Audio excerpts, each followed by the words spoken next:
tema kita, yaitu rahasia mengatasi badai hidup. Rahasia mengatasi badai hidup. Bapak Ibu Saudaraku yang terkasih dalam Tuhan kita Yesus Kristus, saya mau bertanya, di sini siapa yang tidak punya masalah?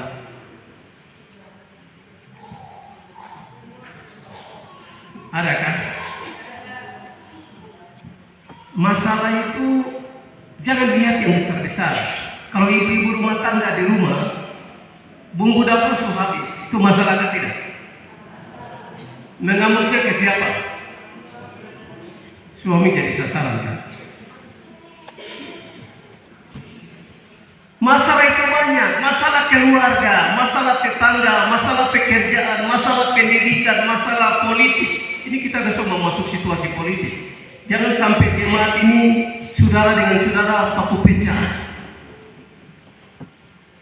karena perbedaan partai, perbedaan pilihan.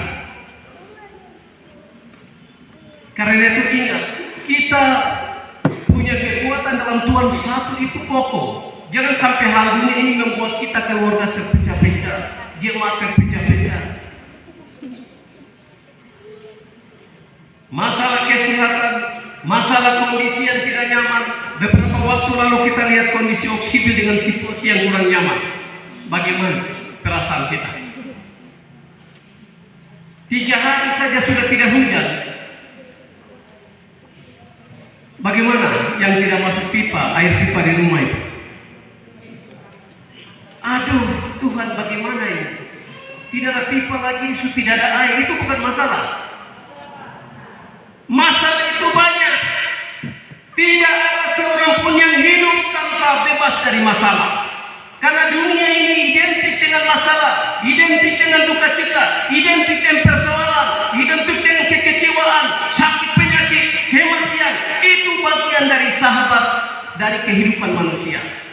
Tuhan bilang kita pindah ke surga dulu, baru air mata tidak ada, keringat tidak ada, capek tidak ada. Selama kita berada di bawah kolong langit ini, masalah persoalan itu sahabat kita, teman kita. Dan itu tidak bisa kita hindari. Yang menjadi pertanyaan begini, kalau betul masalah itu sahabat saya, persoalan itu sahabat saya, semua itu ada di tengah-tengah kehidupan saya, yang menjadi pertanyaan, bagaimana caranya supaya kita bisa menghadapi badai itu? Tanyalah, Tuhan minta, mari masuk bersama-sama dengan Tuhan dalam masalah. Masalah tidak bisa pergi, tapi bagaimana kita berjalan dengan Tuhan dalam masalah itu? Itu yang ada. Karena itu renungan kita sore hari ini adalah rahasia mengatasi badai hidup. Kalau kita semua punya masalah, kita semua punya persoalan, maka mari kita belajar dari kisah Yesus yang sudah kita baca dari firman Tuhan tadi. Ini sebuah narasi, cerita, kisah tentang pelayanan Tuhan Yesus. Kita lihat ketika Tuhan Yesus melayani seharian penuh, sampai menjelang petang, dia pergi di pinggiran danau, berjumpa dengan beberapa murid. Belajar dari perahu murid Yesus di Danau Galilea untuk mengatasi masalah ini. Belajar dari perahu murid di Galilea. Setelah Yesus berjumpa dengan mereka, apa yang terjadi Bapak Ibu Saudara pun terkasih? Yesus bilang, tolong ke seberang danau. Lalu murid-murid ini tahu bahwa hari ini badai sakar. Dan itu para nelayan itu memilih untuk tidak melawan. Tapi karena Tuhan yang bilang, jadi sudah kita pergi saja ke sana. Orang tidak protes sama Tuhan, bahwa Tuhan ini badai sakar. Kalau kita naik perahu ini bahaya. Tapi karena mungkin berpikir Tuhan yang bilang sudah kita pergi saja. Bahwa perahu yang dibuat murid-murid itu perahu yang biasa saja. Perahu yang terbuat dari kayu yang mudah rapuh dan rusak. Bisa ditembus ke lubang dan perahu itu bisa tenggelam. Tapi apa yang membuat perahu itu tidak tenggelam? Bapak Ibu Saudaraku yang terkasih, rahasia pertama, Yesus ada di dalam perahu itu.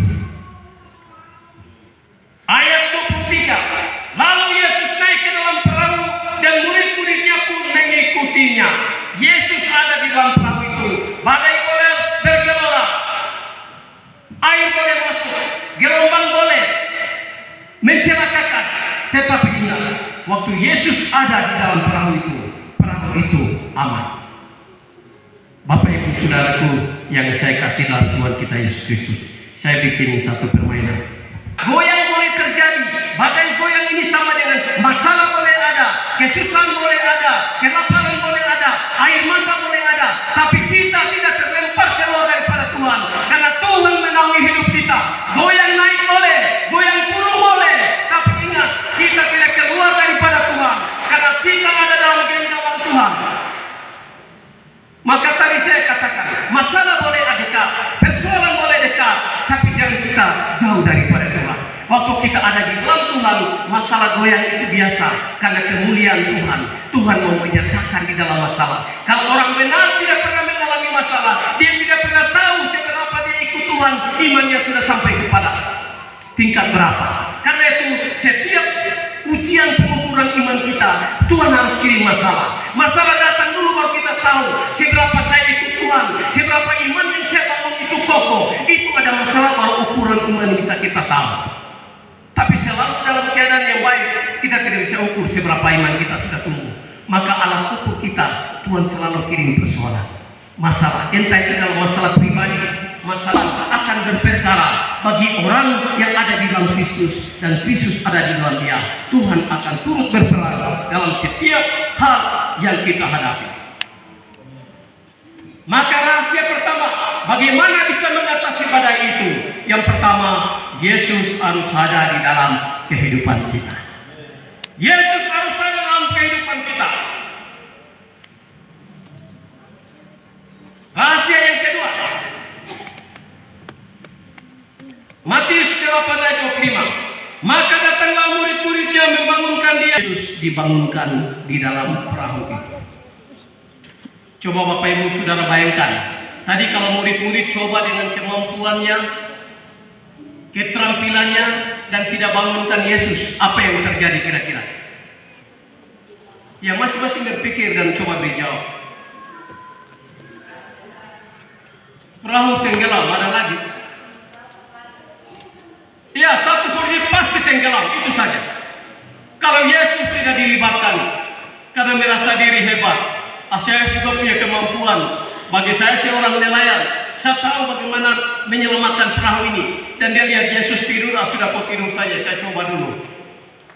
Tapi dalam kisah narasi ini menceritakan ketika mereka coba air itu masuk, ketika coba kehilangan akal, ternyata wah Tuhan ada di kita. Kenapa kita tidak bangunkan? Guru-guru kami binasa, selamatkan kami. Karena Yesus dibangunkan, maka Yesus bertindak. Hari ini kita banyak orang Kristen. Tadi bilang Yesus ada, sudah percaya Yesus, betul? Yang jadi persoalan, Yesus sudah dibangunkan atau tidak? Dalam hidup kita, sudah membangunkan Yesus atau tidak? Kadang kita merasa hebat, diri hebat, lakukan sesuatu hebat, sehingga Tuhan kau tunggu dulu. Ingat kisah ini bilang, kalau Yesus tidak bangun, perahu tidak aman. Karena Yesus bangun, maka Yesus bertindak. Di sini mau menjelaskan dalam kehidupan kita hari-hari, bangunkan Dia lewat doa kita, bangunkan Yesus lewat pujian kita, bangunkan Dia lewat ibadah kita, bangunkan Dia lewat persekutuan kita, lewat puji-pujian, penyembahan, kesaksian, harus hidup di dalam diri kita. Maka Yesus bangun. Waktu Yesus bangun, Dia akan bertindak lewat pikiran kita, lewat kata-kata kita, perbuatan kita yang kita sampaikan dan kita lakukan. Allah bekerja lewat perbuatan itu. Tapi kalau Yesus mati, kita bilang Tuhan tolong. Yesus mati tidak bicara sama kita, Dia diam saja. Tapi kalau Dia sudah bangun, Dia akan bereaksi lewat kata-kata kita. Maka kata-kata kita akan penuh dengan mujizat. Kata-kata kita akan menjadi kata-kata berkat, kata-kata yang menolong orang lain, melepaskan orang lain dari belenggu. Karena kuasa Tuhan hidup dalam perkataan. Banyak orang Kristen cukup jadi Kristen, cukup percaya Yesus, tapi tidak membangunkan Dia di dalam kehidupan pribadi hari-hari. Ingat, jasmani kita butuh makanan, rohani kita juga butuh Tuhan yang hidup lewat puji-pujian, penyembahan, saat teduh, kesaksian, dan tingkat ibadah kita. Di situ Yesus hidup. Waktu Dia hidup, Dia menggerakkan saudara dan saya. Tadi hujan, tapi karena Yesus menggerakkan kita, Dia hidup, Dia ingatkan kita untuk datang. Tubuh melawan tubuh, roh melawan roh. Maka roh itu perlu hidup dalam diri kita. Dia akan pakai kuasa kata-kata kita, pikiran kita. Dia akan bertindak. Maka memang Yesus harus dibangunkan. Maka hari ini yang kurang berdoa, pagi bangun langsung jalan tidak berdoa. Yang mau ke kantor lupa berdoa. Pulang dari kantor tidak berdoa langsung makan. Pemalas-pemalas ibadah, PKBK, sekolah minggu kah, PWK, ibadah hari minggu. Ingat, waktu kita lupa semua itu, kita sedang tidak bangunkan Tuhan. Maka Tuhan harus dibangunkan lewat semua persekutuan-persekutuan, semua kegiatan-kegiatan rohani yang kita lakukan. Itu artinya kita, sehingga waktu kita mengalami badai masalah persoalan apapun, Allah akan turut bekerja. Makanya ada semboyan gereja purba berkata, Oraet, berdoa dan waktu kita sudah Yesus harus dipercayai sungguh-sungguh. Matius 8:26. Ia berkata kepada mereka, mengapa kamu takut, kamu yang kurang percaya? Yesus itu harus dipercayai sungguh-sungguh. Jangan ragu-ragu, jangan setengah-setengah. Maka kuasa mujizat akan hadir di dalam iman yang tidak ragu-ragu, iman yang sungguh-sungguh. Mujizat Tuhan sebenarnya ada dekat dalam kehidupan kita. Waktu perkataan iman kita dibangun di atas dasar kepercayaan yang sungguh, mujizat itu tidak jauh dari kehidupan kita. Makanya Yesus bilang sama murid-murid, kenapa kamu kurang percaya? Artinya percaya sungguh-sungguh, maka kamu bisa melakukan seperti yang aku lakukan. Kamu bisa melakukan berbagai tanda-tanda heran seperti aku lakukan. Dan Tuhan kasih jaminan untuk kita hari ini. Nama Yesus, darah Yesus, itu harus kita gunakan sebagai senjata iman. Tuhan kasih jaminan itu sebagai gada dan tongkat yang dibawa oleh seorang gembala.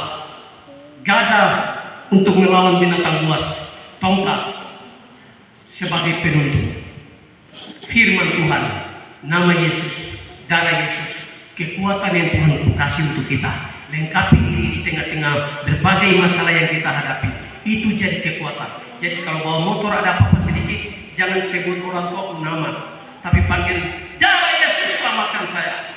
Nama Yesus selamatkan saya. Dalam nama Yesus. Karena itu bagi Tuhan, ayat Alkitab bilang tidak ada yang mustahil. Kita bisa melakukan seperti dia. Yang penting rahasia pertama, Yesus ada di dalam hidup. Yesus dibangunkan hari-hari. Perkataan kita berdampak, pikiran perbuatan kita berdampak, dan Tuhan berperkara lewat itu. Bapak Ibu, saudara-saudariku yang terkasih, 3 tahun kemudian saya mau jemput barang dari airport mau pulang di tempat yang sama. Mau angkat barang, ada satu bapak dan pemuda yang bilang, Bapak Pendeta, kita bantu antar barang ke gereja. Oke, sudah. Lalu dalam mobil itu saya ikut. Mereka bilang, izin Bapak Pendeta, kita bisa tanya kan? Mau tanya apa? Tanya saja. Bapak Pendeta, ini kita masih penasaran. Berapa tahun lalu itu di depan saksi mata, Bapak bisa masuk ke dalam itu karena apa? Ternyata ada yang tanya saya, seperti ada yang lihat. Memang banyak yang lihat, karena itu banyak orang di situ. Saya bilang, saya tidak tahu bagaimana iblis mau mencelakakan saya, tapi dengan kuasa nama Yesus, Tuhan mengubah. Tuhan membuka tembok itu dengan cara yang tidak bisa dilihat oleh mata manusia. Sehingga walaupun itu masih tertutup dengan besi, saya masuk tanpa celaka apapun. Tuhan punya kuasa untuk memindahkan palang-palang itu masuk. Tembok pun kita bisa tembus kalau betul-betul Tuhan mau itu terjadi dalam diri kita. Yang penting Yesus ada dan bangunkan dia dalam kehidupan kita hari-hari. Itu poin yang pertama, kita sudah belajar rahasia murid-murid selamat dari batra atau kapal yang sudah rapuh dan tenggelam karena Yesus ada di dalam. Yesus dibangunkan dan sungguh-sungguh percaya kepada Yesus. Saya mau buat kontras. Kita belajar yang kedua, itu belajar dari kisah kapal Titanic. Kapal Titanic adalah sebuah kapal yang pertama kalinya terbuat dari baja besi yang kuat. Saya punya segalanya, tapi kalau Yesus tidak ada dalam diri kita, apa arti hidup ini? Kita akan binasa dan celaka.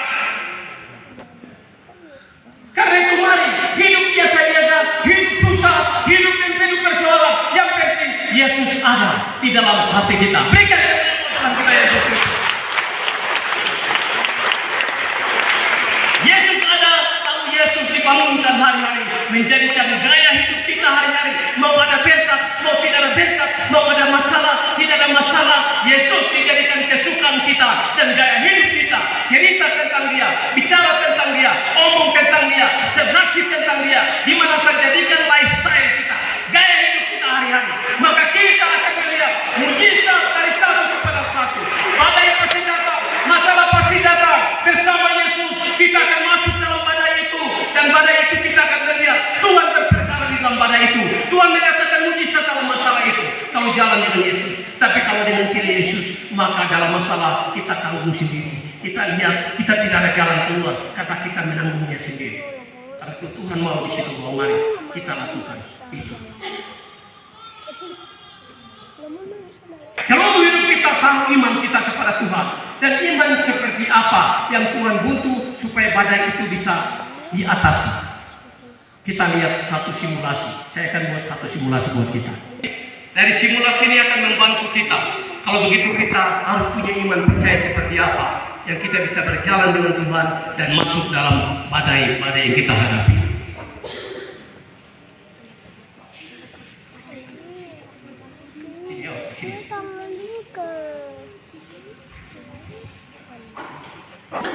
Asing. Ada rasa sedih. Saya rasa pahit sini ada rasa sedikit. Kita sudah dengan dua jawaban.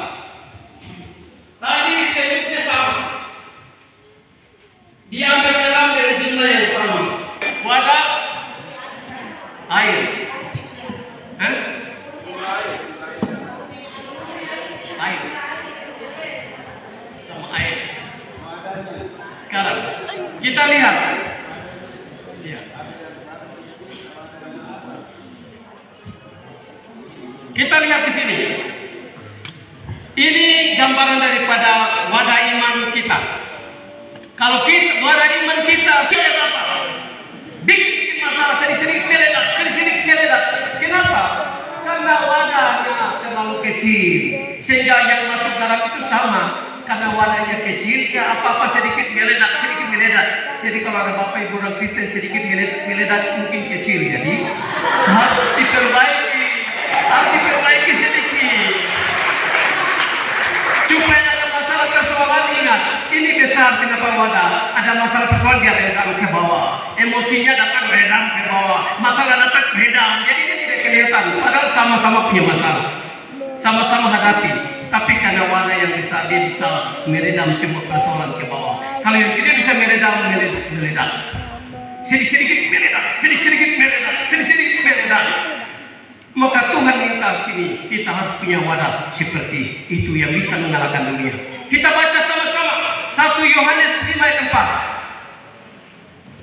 4. 2, 3. Sebab semua yang lahir dari Allah mengalahkan dunia, dan inilah kemenangan yang mengalahkan dunia, iman kita.